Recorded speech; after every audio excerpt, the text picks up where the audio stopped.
Naam, tukiachana taarifa hiyo ya ziara yake Rais Ruto katika nchi ya San Francisco, basi katika taarifa zingine ni kwamba bajeti ama kamati ya bajeti katika bunge la kitaifa na ile ya kilimo ziliweza kusalimisha ama kuwasilisha ripoti kufuatia agizo la spika wa bunge la kitaifa Moses Wetangula kuhusiana na kufutilia mbali madeni ya kampuni za usagaji wa sukari za umma nchini. Katika ripoti hiyo, kamati hizo hazikuorodhesha kampuni ya kusaga sukari ya Mumias ambayo inasakamwa na deni kubwa licha ya kubinafsisha kiwanda hicho na kumilikiwa na mwekezaji wa kibinafsi.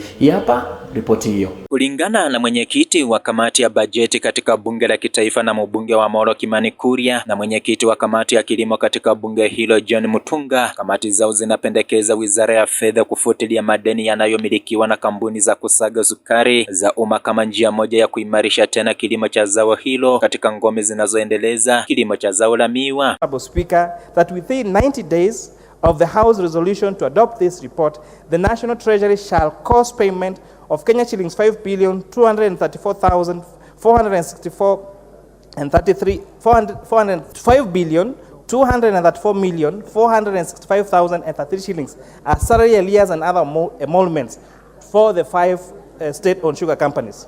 Number 7, Honorable Speaker, that the House rejects the proposed merger of Chemelil Sugar Company and Mohoroni Sugar Company, and that of the two and that those two companies should be leased separately.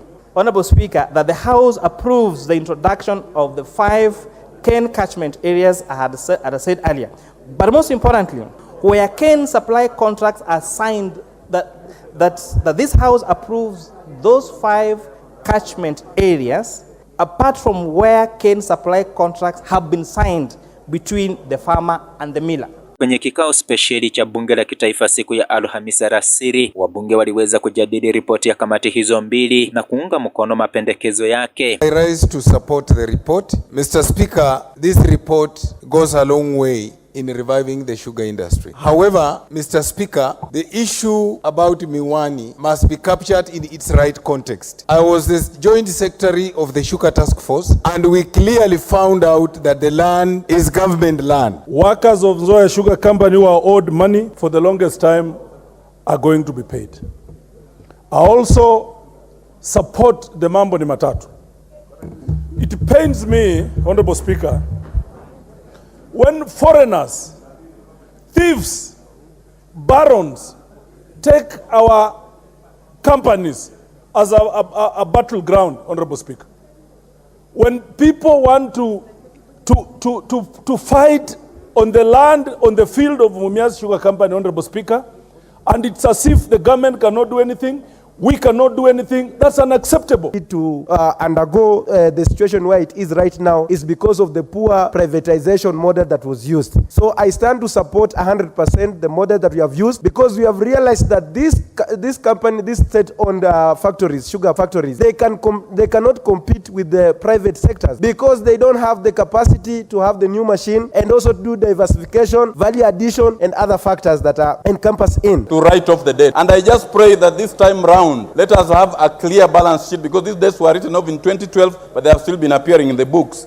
I wholeheartedly support the payment of farmers and employees of Nzoia Sugar, people who have failed to send their children to school because of non-payment. We cannot have a sector that is not controlled, Honorable Speaker. I therefore support the establishment of the 5 catchment areas and for the development of regulations to guide the conduct of the sugar sector. We are having chaos in the sugar sector because of poaching, absence of regulations. And equally, I support the funds to be put towards supporting the Kenya Sugar Research Institute to be enable us to be able to develop new early maturing canes to be able to pay our farmers. But licha ya deni la kampuni ya Mumias kukosa kuorodeshwa kwenye orodha ya kampuni ambazo madeni yalitajwa kufutiliwa mbali, wabunge kutoka katika mkoa wa Magharibi pia walisisitiza deni la kampuni hiyo liweze kuongezwa kwenye orodha. I want to support this report with a recommendation that the debt of Mumias, that 3,654,593 be included in this report. And my reasoning happening, Mr. Speaker, is that Mumias is a national interest, is a public interest. And on that note, the Rai, in fact, he should have faced one of the three, this Rai, so that for the survival of sugar industry, Akwe, let him be a lesson to anybody who will want to dare to joke with the sweat of the people, who will want to steal the money of the people, Honorable Speaker. They will stop it. So for that, I support this report. For this matter, because there is no any way that you can allow somebody to travel miles and miles of kilometers just to travel to transport cans from there. There is also other extra cost that will also come in, and these things will also come back to the farmer. So I want to ask the members to support zoning, so that because of the little land that is available to us, the millers can focus there and develop cans so that we can increase the productivity. Meanwhile, I want to thank the president for the maneno matatu is in the Bible. Wabunge Opiyo Wandayi na mbunge wa Matungu Oscar Nabulindo wakitofautiana na wengine kufuatia mchakato mzima wa kukodisha viwanda vya kusaga sukari vya umma nchini. Nabulindo akisema kuwa ataunga ripoti hiyo mkono iwapo kampuni ya Mumias itaorodeshwa kwenye orodha ya kampuni ambazo madeni yake yalitajwa kufutiliwa mbali iwapo bunge la kitaifa litapitisha ripoti hiyo. As we go out looking for these strategic investors, let us ensure that we apply transparency. Transparency and accountability. We don't want this program to be a conduit for bringing in people who are already been identified. I oppose this report. I'm opposing this report because when I look at the list of the companies listed, Mumias Sugar is not there. And as long as Mumias Sugar is not there, and I represent 100% farmers, sugarcane farmers, I will not support this report. So therefore, if later on they can introduce an amendment to include Mumias Sugar in all this engagement, then I'll support the report. By removing the cartels who are in Mumias Sugar. And he promised us. And what I want to say, and I want my party leader, Wandayi, to hear this. Mambo ni matatu. That one you have to support us in the Western. Don't meander around things. We have been suffering. Mambo ni mangapi? Mambo ni mangapi? Either aende heaven, aende jela, ama arudi kwa, lakini Mumias iwe nini? Revive. Hiyo ndio kitu mimi nataka kuongea hapa, Mr. Speaker, and we are one of the happiest. Mbunge wa Kandui John Makali akipendekeza muda wa kukodisha viwanda vya umma nchini uweze kuangaziwa tena.